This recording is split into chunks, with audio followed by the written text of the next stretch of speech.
Thanks so much for joining us. It's still Wake Up Nigeria, and we have our parenting segment starting now. Today we're discussing school lunch. Yeah, every parent has to pack up something for lunch for their kids, or they at least try to. But what should go into that lunch? What should school lunches actually have in them? We have with us Amaka Ezekwere. Now, she's an early childhood educator. She's a family life practitioner, a mom, changing parenting, the narrative of parenting through storytelling and, of course, real-life experiences. It's a pleasure having you in the studio with us. Thank you for having me. I always love your T-shirts, Parents with Sabi. As in you have so many different versions of this shirt or this top. Yeah.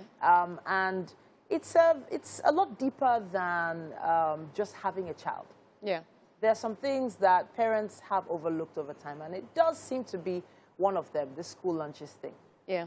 I'm trying to think of what I put in my kids' bag this morning. So I make sure that I empty out the bag when they come back from school. Yeah. I might not be packing them because I'm here, but I always try and find out if they've consumed everything and, you know, what they actually took to school. Yeah. But give us a little rundown of what you feel should be in a school lunch.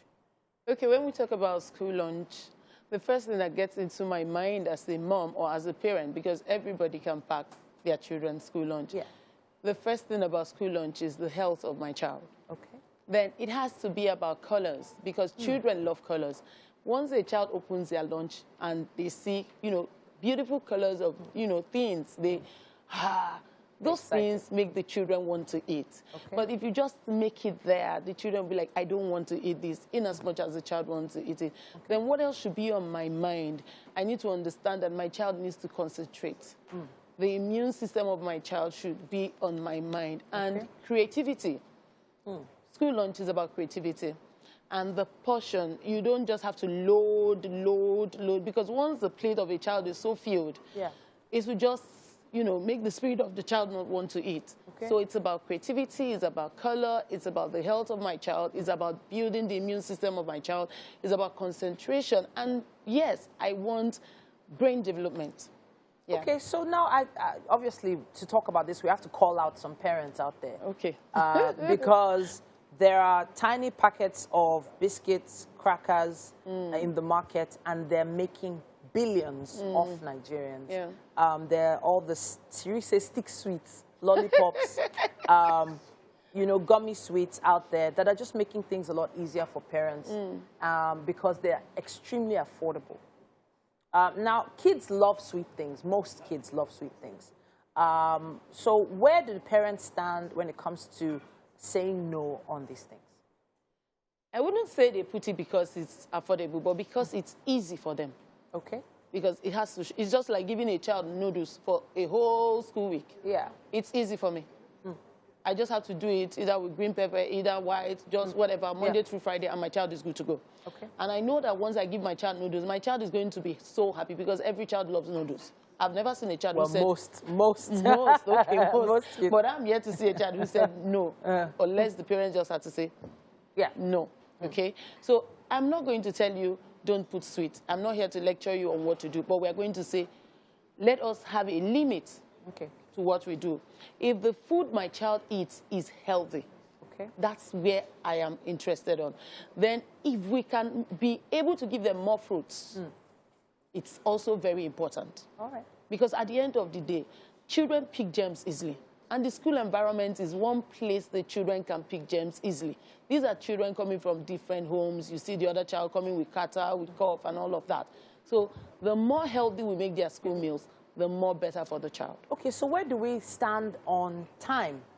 The honest truth is most parents can't even find the time for themselves, talk less of packing a school lunch that is colorful, healthy, and will also stay warm. Let's also talk about that, because there are some school lunches that eventually get cold and they're not even, you know, they don't even look palatable, talk less of taste good at school. Okay, so I just have to say, I'm not going to be there to start making the food. Yeah. We can always outsource. Okay. There will always be somebody, but I can do meal prep. If you're going to give jollof rice in the night, I can actually get the tomatoes ready, right? Okay. Parboil the rice, right? Yeah. I'm not going to be the person to make the rice in the morning. Yeah. But I already know that this is what is going inside my child's lunch plate, okay?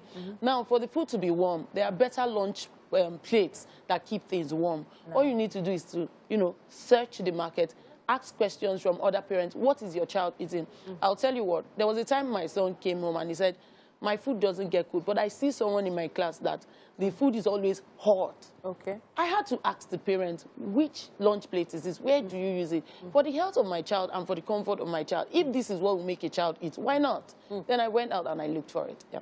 We We also have to consider the timing that these children go out in the morning. Now, we talked earlier on the show about the fact that some kids enter the school bus as early as 5:30, 6 a.m. Now, this food has to stay warm or at least palatable till, let's say, 11, 12 noon. It's not every food that will still taste the same. Even the almighty noodles, after 4 hours, it doesn't look or taste the same. Can you give me just one example of a food that can last for 4 hours? Jollof rice. Jollof rice? every day? Jollof rice, I'm telling you. But you can't do jollof rice every day. Okay. We still have fries, the Irish potatoes. It will last, yes. Okay. If you fry them, it will last. All right. But then again, you can outsource. Schools do school lunch. Okay. You can actually check them out if it is good. It's for the health of your child. There's no place where they said it is the parents that must make the school lunch. You know what? At this point, I'm going to say a big thank you to you for coming to talk to us. I know there are parents out there that probably have some contrary opinions or even have questions or even need assistance. We have to be humble. Even myself, I need it. We have a hashtag Wake Up Nigeria on TVC that you can use. Communicate with us on our posts, and let's see if we can help you out. Thank you so much for joining us once again.